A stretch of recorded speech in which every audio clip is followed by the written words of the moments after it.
Hey guys, what's up? Welcome back to my video, and today I'll be doing a sort of a new type of video because of the way I've been doing things. I've been getting way behind and way out of schedule, so I'm going to be trying to do more of kind of an all-in-one video that features a very short unboxing, a quick made-in-flight indoors, and then depending on what it is, if it's big enough, I'll do my testing, then I'll take it outdoors and tell you that all, so I can kind of do the review all in one video, and it'll help me keep on track a lot more. So for the first one here, we've got the TDR Robin. I believe this is from Tenergy. It was quite interesting that the actual company is the first actual company that's reached out to me for a review, not just a website reselling products, so that's pretty cool. You can see it's just a micro quad that has FPV, 5.8 gigahertz, and it's got a screen on the monitor. It looks pretty similar to, I believe it's a WL Toys Q282, or I'm not sure the model names, but it looks pretty similar to that. So let's get this open.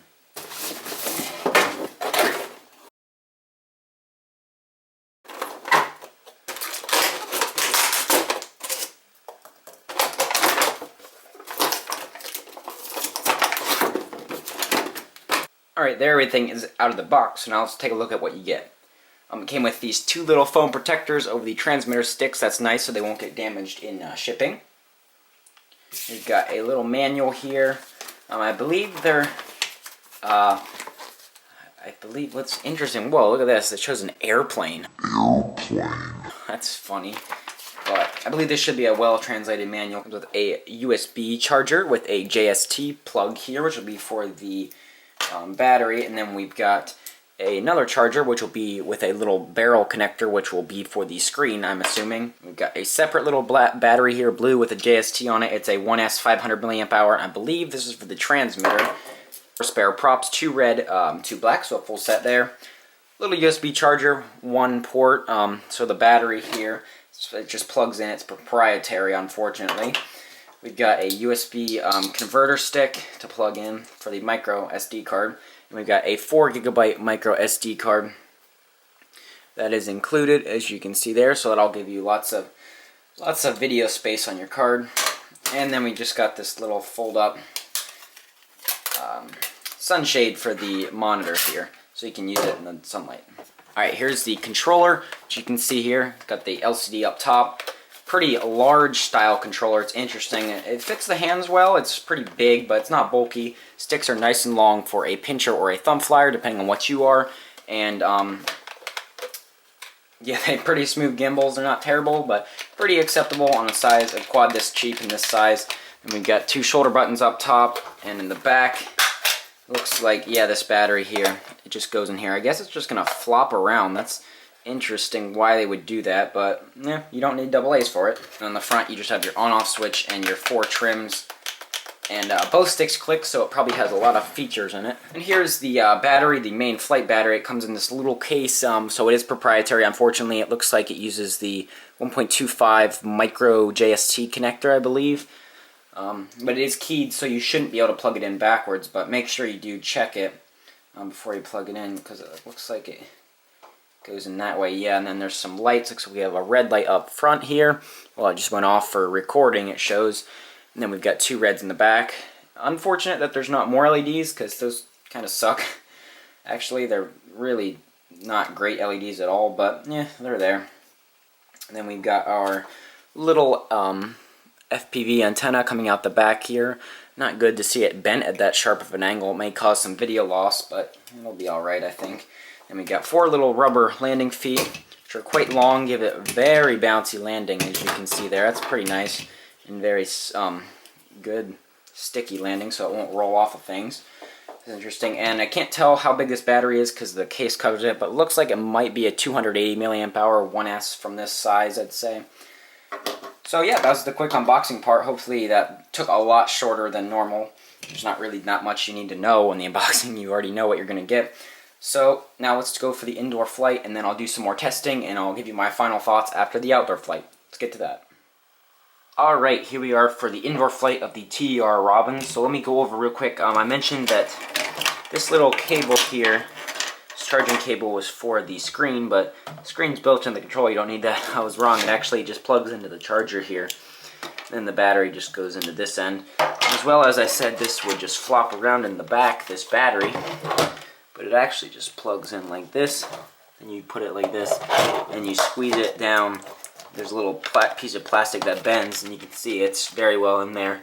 You can see it didn't use the space quite well. Really small for that, but you know, it holds it in there. I think it'll last just long enough. There we go.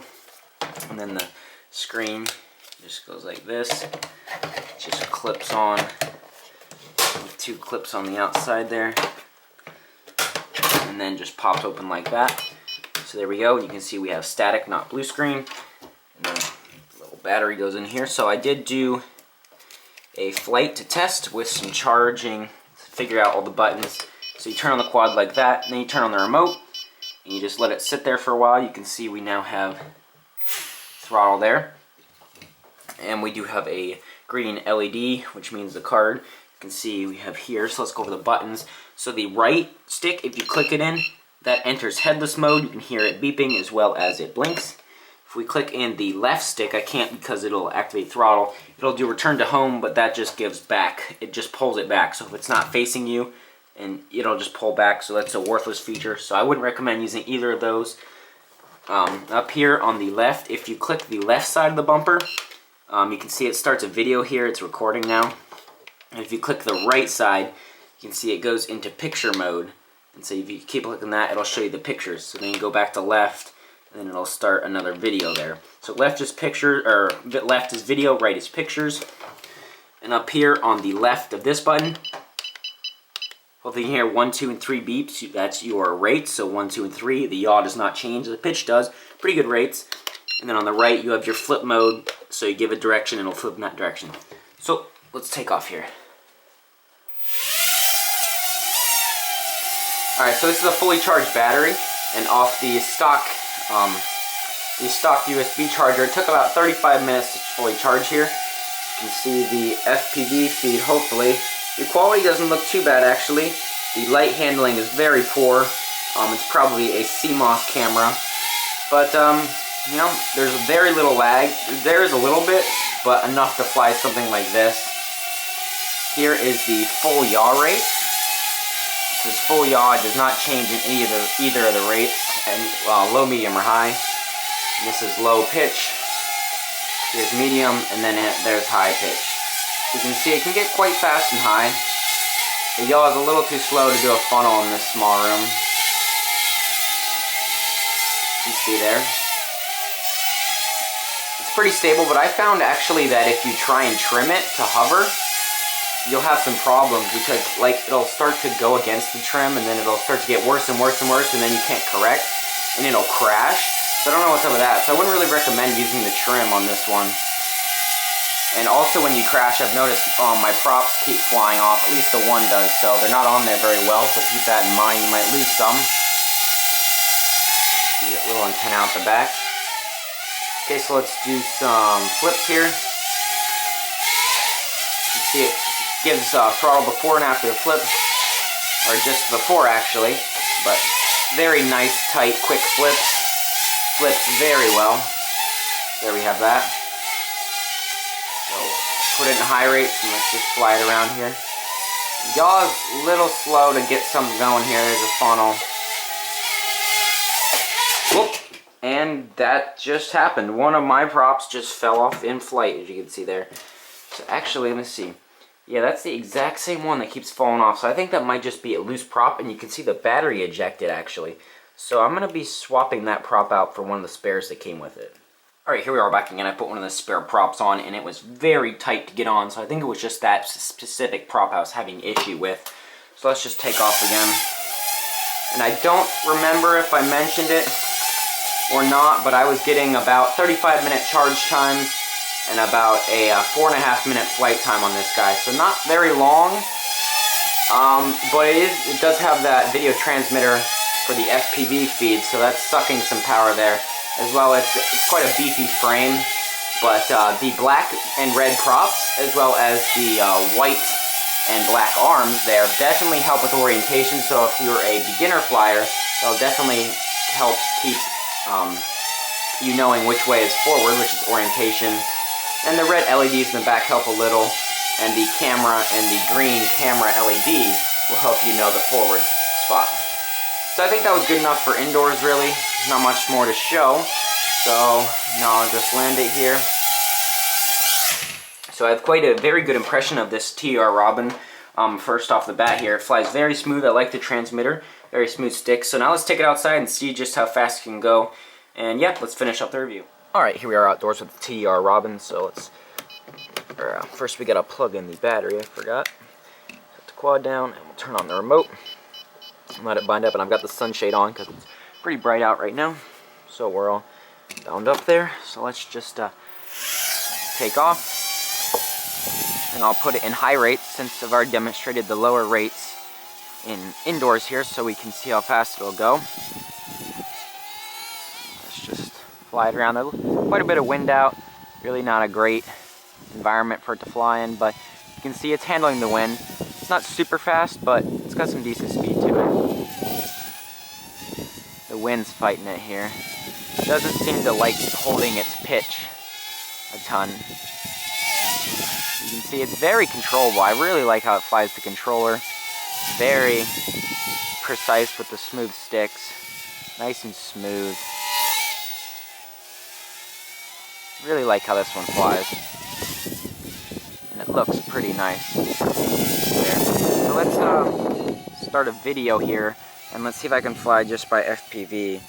This is pretty hard because it's so bright out. But let me...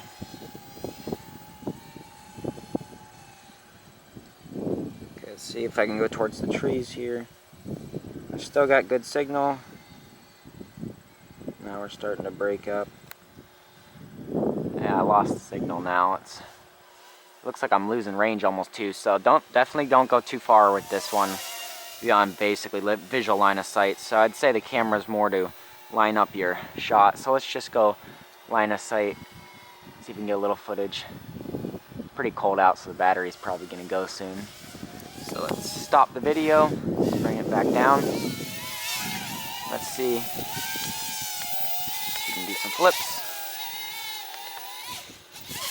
Oops, I was trying to do like 4 flips in a row by cutting the throttle mid flip, but didn't quite like that.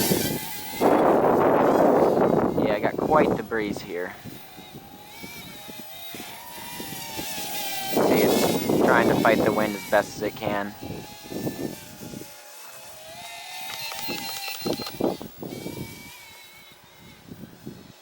Yeah, flies pretty nice. Alright, I think that's good enough, so let's set it down. Alright, so there we go. That was the review of the Tenergy TDR Robin. Overall, pretty nice quad. I definitely like that. It flies very nice with the controller. It's nice big. The FPV screen's big enough. It gets okay range and camera quality. I mean, it's what you expect out of a cheap system like this. Controller I definitely like. It's really smooth. One thing I don't like is the removable battery. It's proprietary, so it clips in, so it's gonna be, you have to buy their spares if they have any. And the flight times aren't that great, as well as the battery gets pretty warm, so it is drawing a little bit too much for this setup, I'd say. So a lighter, or without the plastic case and a larger battery would probably work better.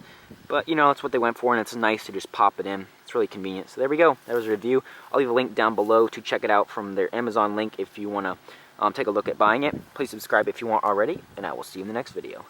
Bye.